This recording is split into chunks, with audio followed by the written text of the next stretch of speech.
Romanos capítulo 8, versículo 28, a Bíblia diz o seguinte: portanto, sabemos que todas as coisas cooperam para o bem daqueles que amam a Deus e que foram criados segundo o seu propósito. Muito bom dia, com a bênção e com a graça de Deus nessa manhã. Precisamos acordar e viver esse dia tendo a certeza que tudo que de fato nós iremos vivenciar tem a mão de Deus, irá abençoar a nossa vida, seremos amparados, protegidos por Ele e Ele vai nos garantir no final do campeonato. A palavra de Deus nos afirma que os anjos do Senhor se acampam ao redor daqueles que o temem e os livra. E nós precisamos caminhar nessa convicção, nessa fé, nessa certeza que os anjos do Senhor estão ao nosso lado em toda a nossa trajetória. Todos os dias nesse canal nós estudamos um capítulo da palavra do Senhor. E nessa manhã eu vou convidar você a ter nas mãos a palavra de Deus no livro de Lucas, capítulo 2, o versículo 1. Naqueles dias foi publicado um decreto de César Augusto, convocando toda a população do império para recensear-se. Como nós carecemos desses evangelhos para formarmos uma opinião sólida a respeito de quem é Jesus Cristo. Vemos claramente que Mateus, Marcos e Lucas, eles escrevem para público diferente, mas eles falam da mesma pessoa. E evidentemente nós conseguimos compreender que a visão de todos os três é para nos deixar uma visão clara de que Jesus é o nosso Salvador, Ele é o Filho de Deus. Sem Ele, nós não temos a menor possibilidade de herdarmos a vida eterna. Lucas é o único escritor neotestamentário que ele não era judeu, ele era gentil. E vale a pena nós atentarmos aqui à sua visão, porque tenho certeza que muitos gentios também irão se identificar com a sua forma de descrever, revelar a Jesus como sendo o seu Salvador e o nosso Salvador. Lucas automaticamente não era um dos 12 homens que andaram ao lado de Jesus, mas Lucas se dedicou a pesquisar a respeito da vida de Jesus para chegar às suas próprias conclusões, quem era verdadeiramente o seu Salvador. César Augusto era sobrinho de Júlio César. Foi ele também que adotou o título para si de Augusto. O recenseamento citado por Lucas era o momento em que todos os jovens eram convocados para o alistamento militar e também cobrança de impostos, embora os judeus estivessem isentos desse tipo de atividade. E foi nessas circunstâncias que José e Maria, indo para a Judéia, ao chegar ali, Maria deu à luz a criança, o menino Jesus. A cidade estava tão lotada, haviam tantas pessoas recenseando e entregando seus impostos ao imperador, que Maria e José não conseguiram encontrar um hotel, uma pousada que pudesse os acomodar.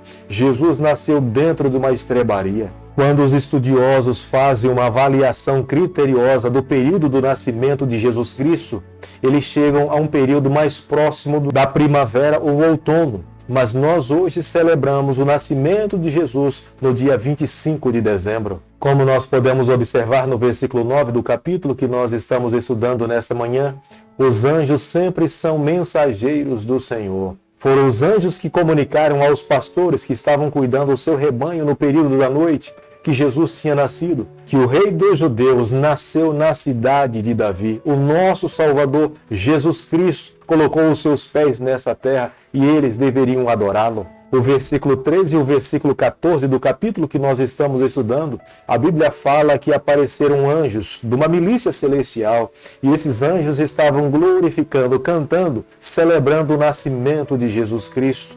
Se os anjos celebravam o nascimento de Jesus Cristo, é porque eles tinham plena convicção de quem era Jesus. Quando Lucas registra aqui o cântico desses anjos, Lucas estava falando, nós precisamos crer, porque se os anjos creram e eles celebraram, eles que são divinos, eles tinham plena certeza quem era Jesus Cristo. Nós precisamos também entregar o nosso coração a esse Senhor para que Ele conduza e salve a nossa vida. Lucas 2:22, a Bíblia diz o seguinte: passados os dias da purificação das leis segundo a lei de Moisés, levaram-no a Jerusalém para o apresentarem ao Senhor.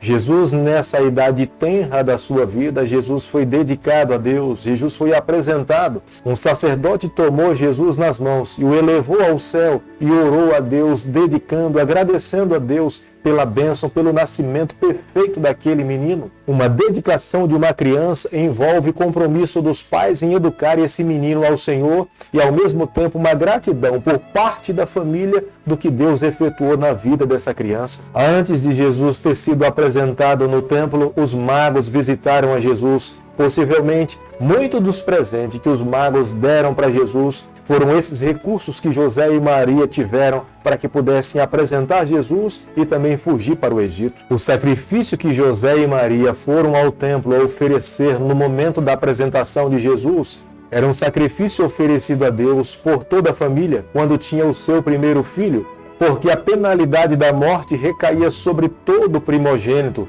Mas através do nascimento de Jesus Cristo, Jesus advoga para si essa penalidade de morte e traz libertação para todo aquele que o busca como sendo uma oferta substitutiva. É por isso que José e Maria oferecem dentro do templo uma oferta de uma família humilde, de uma família sem condições, que era um par de rolas. Essa oferta a Deus era uma demonstração pedindo a Deus que removesse a condenação que estava sobre o seu primogênito e transferisse para o Cordeiro de Deus. Lucas capítulo 2, o verso 28 e 29, a Bíblia diz o seguinte: Simeão o tomou nos braços e louvou a Deus, dizendo: Agora, Senhor, podes despedir-me em paz, o teu servo, segundo a tua palavra. Feliz é aquele que crê em Jesus Cristo. Feliz é aquele que confia no Senhor como sendo o seu Salvador. Quando nós depositamos a nossa vida completamente nas mãos de Deus, nós podemos dormir em paz. Porque Jesus Cristo veio aqui a essa terra vencer a morte. Jesus Cristo ressuscitou no terceiro dia e Ele deu provas claras de que Ele está vivo hoje, intercedendo por cada um de nós. Aquele que vive nessa terra, vive para o céu e morre nessa vida, ele morre na garantia que irá ressuscitar na primeira ressurreição. É por isso que Simeão, no momento em que se depara com Jesus Cristo, toma nas mãos, reconhece como sendo o seu Salvador e ele ora a Deus e elabora um cântico falando que ele poderia morrer em paz, porque os seus olhos já viram a Jesus Cristo e ele aceitava Jesus como sendo o único e exclusivo Salvador da sua vida. Simeão acreditava que Jesus Cristo traria salvação. Simeão acreditava que Jesus traria luz. Simeão sabia que Jesus era o Filho de Deus. Simeão sabia que somente através de Jesus os nossos pecados seriam completamente cancelados. Se Jesus não tivesse vindo a essa terra, jamais haveria possibilidade de esperança no coração da nação de Judá ou por todos os gentios. Lucas capítulo 2, o versículo 41, a Bíblia diz o seguinte: Ora, anualmente iam seus pais a Jerusalém para a festa da Páscoa. Era a festa da Páscoa. Somente um menino, quando completasse 12 anos de idade, ele poderia participar dessa festa mais importante para os judeus. Eles celebravam a libertação que Deus ofereceu ao seu povo quando estava no cativeiro do Egito. Da mesma forma, apontava para o futuro que quando Jesus Cristo morresse morte de cruz, Jesus Cristo traria libertação para todo judeu e para todos aqueles que crescem no sacrifício do Cordeiro de Deus. É impressionante porque Jesus Cristo caminhou em Jerusalém, Jesus Cristo entrou dentro do santuário, Jesus adorou dentro do santuário. Os doutores da lei e toda a comunidade que estava ali e contemplaram a Jesus não conseguiram distinguir que Jesus é o Salvador do mundo. Poucas pessoas nessa terra conseguiram distinguir que Jesus é o Filho de Deus, é o nosso Salvador. É por isso que a Bíblia fala que Jesus Cristo veio para os seus e os seus lhe rejeitaram. Se aquela geração tivesse examinado a Bíblia, se aquela geração estivesse em contato com o Senhor, tivesse vivido mais para o céu e menos para essa terra, os seus olhos teriam sido abertos pelo Espírito Santo para que eles conseguissem entender que Jesus era o seu Salvador e eles teriam recebido a salvação. Mas pelo fato de já terem dado as costas para o Senhor, Jesus Cristo nasceu, Jesus Cristo morreu, ressuscitou, voltou ao Pai, mas eles estavam com seus olhos tampados e não conseguiram entender, receber Jesus como seu Salvador. O versículo 49 do capítulo que nós estamos estudando nessa manhã, quando os pais de Jesus, José e Maria, o procuram, que ele está dentro do templo, conversando com as autoridades da lei, os sacerdotes, Jesus responde para os seus pais que ele estava na casa do seu pai.